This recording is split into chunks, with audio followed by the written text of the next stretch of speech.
जगापुर। जगापुर में एक सेठ महोदय रहते हैं जिनका नाम है सेठ जगन्नाथ जाहिल। सेठ जगन्नाथ जाहिल जी आ रहे हैं।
आज के पहले आज जो मैं कर रहा था, यहाँ पर तमाम चपरासी रहा करते थे, लेकिन आपको नहीं दिखाई दे रहा है। और आज आप देखना चाहेंगे कितने ड्यूटी करके बचा लेते हैं और कितने सफल अपने घर में सो कर बैठा लेते हैं। आओ आओ बरखुदा आओ।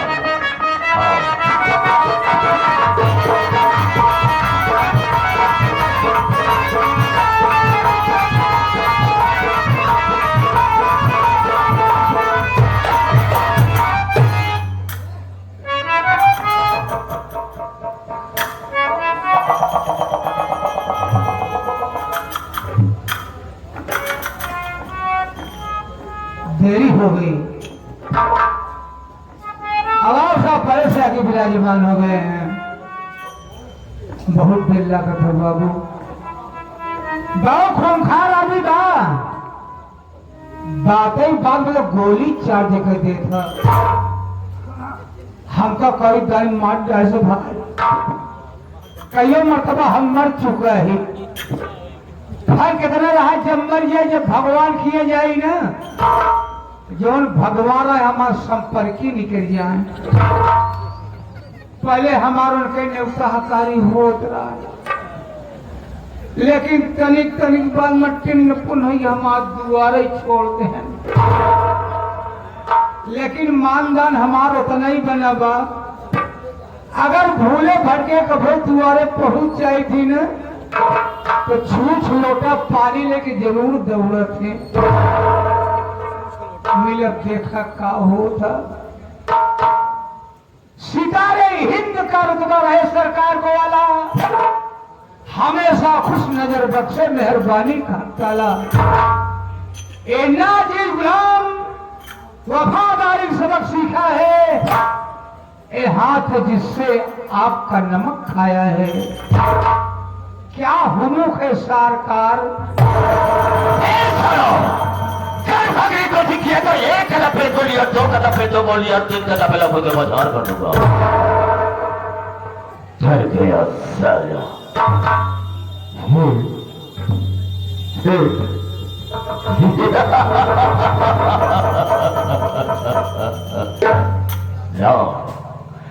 डरेगा नहीं, जो डर गया सो मर गया। हम जिन्हें गोली नहीं मारेंगे, लेकिन इतना जानना चाहेंगे कि सबसे पहले मुझे आना चाहिए, तुझे आना चाहिए, कारण क्या, मकसद क्या है और लेट आने का मतलब क्या है। बताने के पहले मैं तुझे आगाह करता हूँ, हिदायत देता हूँ कि जो मेरे सामने झूठ बोलता है और गर्भपात से इस्तेमाल करता है, गोली अंदर और दम बाहर। बेटा मुझसे जितनी बात बताना बिल्कुल सही बताना। झूठ बोलबे न करो बाबू, ये बात पोछा कहाँ है? सब तो सारे इधर से मारता हो, लेकिन तुझे पट की तरफ से मारूंगा तो खोपड़े का ढक्कन फूटकर मार दे जाएगा। मैंने पूछा कि लेट आने का मतलब क्या है? देर काहे होगी बाबू? आप बढ़िया हम सब बात बताएंगे। बोल। चिंता बाबू, आप खुद समुंदगार हैं, समझदार कहा जाता है। आपकी समझदार हैं, आपके जितने वर्कर थे काम करे वाला रहने बाबू, सबको आप छोटकी देन हैं। सारे खोपड़े का ढक्कन खुल जाता थी, सबको छुट्टी दे दिया। सबको छुट्टी दे दें, उसके बाद बचे हम अकेले। हुआ क्या? आप हमसे रोज अंदर बाहर करावत हैं। उठाकर फेंकूंगा, सारे 5 फुट चल जाओ कुत्ते की औलाद। काम धंधा बाबू, तो काम क्यों नहीं लेता?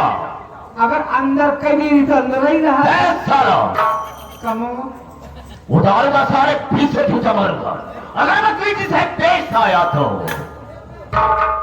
अंदर के बाद बाहर कहीं पहले में पड़ा रहा था, तो बाबू अकेले नौकर हमसे कहाँ कहाँ करोगे काम धंधा? इस लेट हुई है बाबू। याद रखना मेरी बात को। हाँ? आज से रात मेरे आने के पहले यहाँ पर तू मौजूद रहेगा।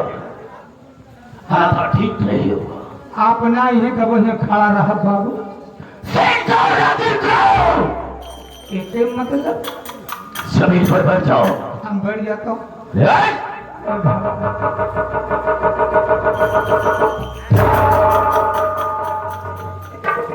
अब इसके ससुरा के लिए मुझे पानी की भी व्यवस्था करना होगा। लेकिन बैठा आखिर बार कर रहे, मैंने कहा आखिर बार कर रहे। और मेरी बात, जब मैं भाइयों से बात करूंगा तो बीच में बोल करके डिस्टर्ब नहीं करेगा। बिल्कुल नहीं बोलेगा। आपकी बारी है। हाँ हाँ, मेरी बारी है, मैं बोलूंगा। हाँ तो मेरे दोस्तों, मेरे साथियों एवं माता और बहनों, ये लासील गुलाम मास्टर दुर्गेश पांडे का परिवार आप सबका हार्दिक स्वागत करता है। दोस्तों, आप सब जो मेरे पर बैठे हैं साथियों, एक जमींदार की हैसियत से है और हम सब इस चौकी पर हैं एक चौकीदार की हैसियत से है। हम सबका परम कर्तव्य होता है आप सबकी सेवा करना। आप लोग कोमल कोमल कदमों को कष्ट देते हुए और अनमोल नींद को खोते हुए ये हमारे मास्टर दुर्गेश पांडे की पार्टी को देखने के लिए आए। वैसे दोस्तों, रात होती है सोने के लिए, आराम करने के लिए, लेकिन आप साहब अपनी नींद हराम करके बैठे हैं। तो वैसे तो नहीं कह सकता हूं, वादा तो नहीं करूंगा, लेकिन मैं आशा करूंगा कि आप सबकी नींद हराम नहीं हो। क्योंकि दोस्तों, आप सबका शांति का सहयोग हम लोगों की सफलता होगी। ज्यादा न कह करके हम अपने वार्ता को यहीं पर विराम देते हैं और कहानी पर आते हैं। तो सबसे पहले मैं अपना परिचय बता देना ज्यादा बेहतर एवं मुनासिब समझता हूं। चलने वालों को रात का सलाम है और सब भाइयों के कदमों में मेरा प्रणाम है।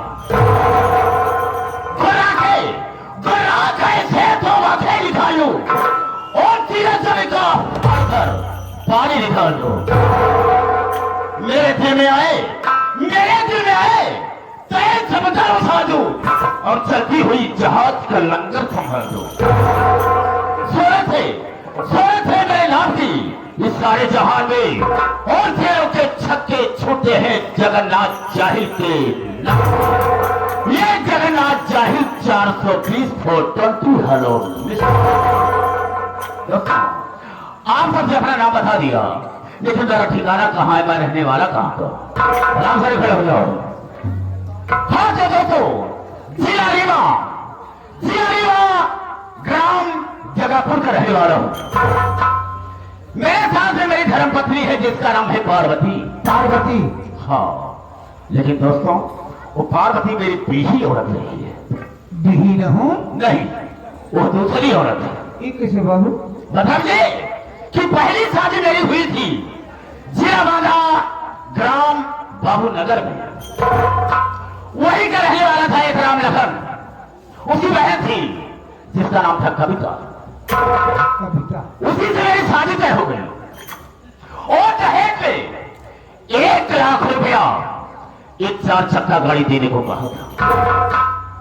बारात लेकर गया।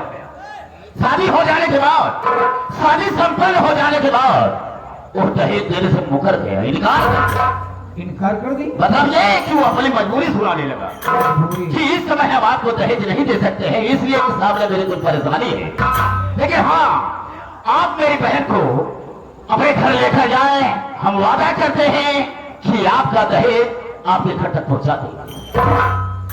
मैंने उसकी मजबूरी को समझा और कविता को लेकर अपने घर आ गया। कुछ समय बीतने के बाद कविता ने एक बच्चे का जन्म दिया, जिस बच्चे का नाम है कंसराज। बेटे का नाम कंसराज है? वो मेरा बेटा बहुत कंसराज, बहुत होनहार लड़का है। राम शरण, मैंने अपने दिल में सोचा कि वो रमलखना मेरा दहेज नहीं पहुंचाया, कैसे कि कविता एक बच्चे की मां भी बन गई, तब तक अपना नाम मुंह दिखाया ना मेरा दहेज पहुंचाया। बैठा था, गुस्सा आ गया, उठाया मिट्टी का तेल और कविता के ऊपर छिड़क करके मैंने उसे आग लगा दिया। वो बेचारी जलकर राख हो गई। यानी पहली पत्नी कविता आपकी खत्म हो गई? हाँ, मैंने सोचा कि मेरा बेटा कंसराज बहुत छोटा है, इसे मां की जरूरत है। मैंने पार्वती से शादी किया और जानते हो पार्वती के भी एक बच्चा जन्म लिया है, जिस बच्चे का नाम है संतोष कुमार। उस बेटे का नाम संतोष कुमार? बहुत खूबसूरत है हमारा लड़का और संतोष कुमार। रामचरण, कंसराज धीरे धीरे सयाना हो गया। मैंने अपने दिल में सोचा कि मेरा बेटा कंसराज सयाना हो गया, हम उसकी शादी कर दी ताकि अपनी जिंदगी को चैन से बिता सके। मैंने अपने बेटे कंसराज की शादी कर दिया और मेरी बहू जो है उसका नाम कलयुगी देवी है।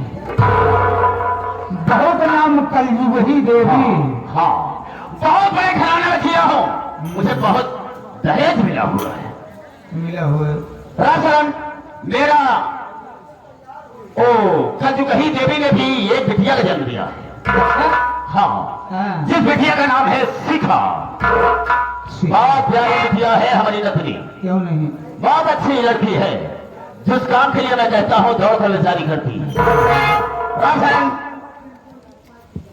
ये कंसराज अपने परिवार के साथ में रहकर अपनी जिंदगी बिता रहा है, लेकिन वो जो संतोषवा ससुरा है ना, वो संतोषवा अपने मनमानी काम किया है। मनमानी? हाँ, मनमानी काम ये किया है कि एक दर की ठोकर खाने वाले भिखारन से वो ससुरा शादी कर लिया बिना आपसे पूछे। हाँ, इस समाज उसने मेरी बेइज्जती की है। बस सही है, बेइज्जती खराब होगी बाबू। अरे इज्जत खराब हो गई। आज जो चली गई थी, कल मैं उसकी शादी करता तो अच्छी सी बहू कर गया और मुझे बहुत सारा दहेज में था। उसने अपने हक में अच्छा नहीं किया है। अरे तो हाँ, तुझे चैन से ना तो जिंदगी जीने देंगे और ना ही चैन से रोटी खाने देंगे। ये रहा जगन्नाथ जाहिर का सारा।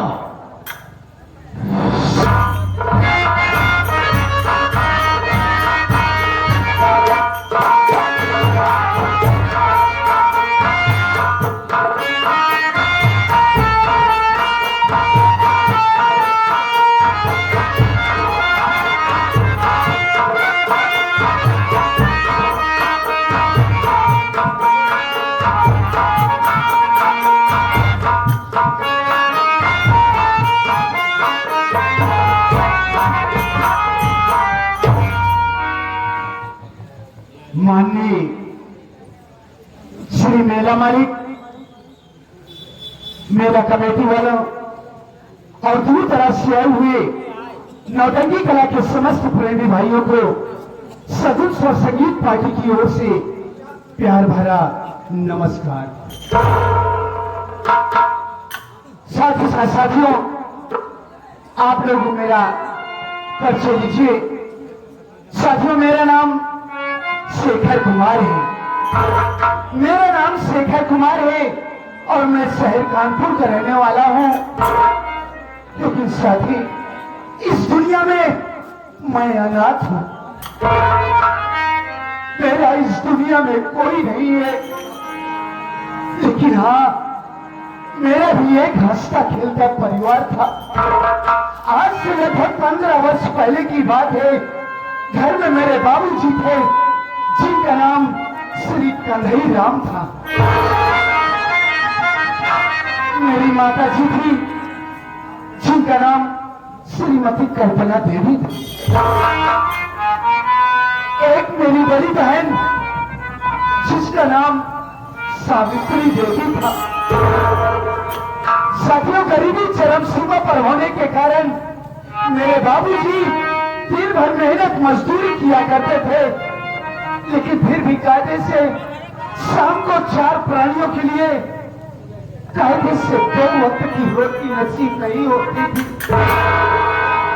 मेरे बाबूजी जब काम पर से शाम को घर आते तो मेरी माँ से यही कहते, अरे हो कल्पना, जरा अपने दोनों मासूम बच्चों के चेहरे के ऊपर नजर डालो।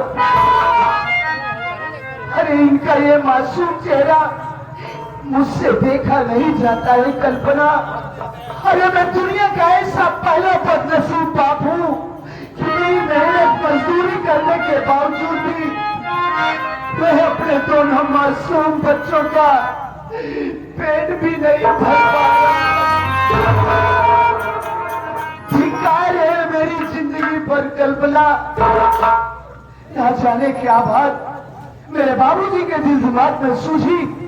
उन्होंने वहीं पर हमारी नजरों के सामने, अरे मेरे बाबूजी ने अपनी आत्महत्या कर ली है।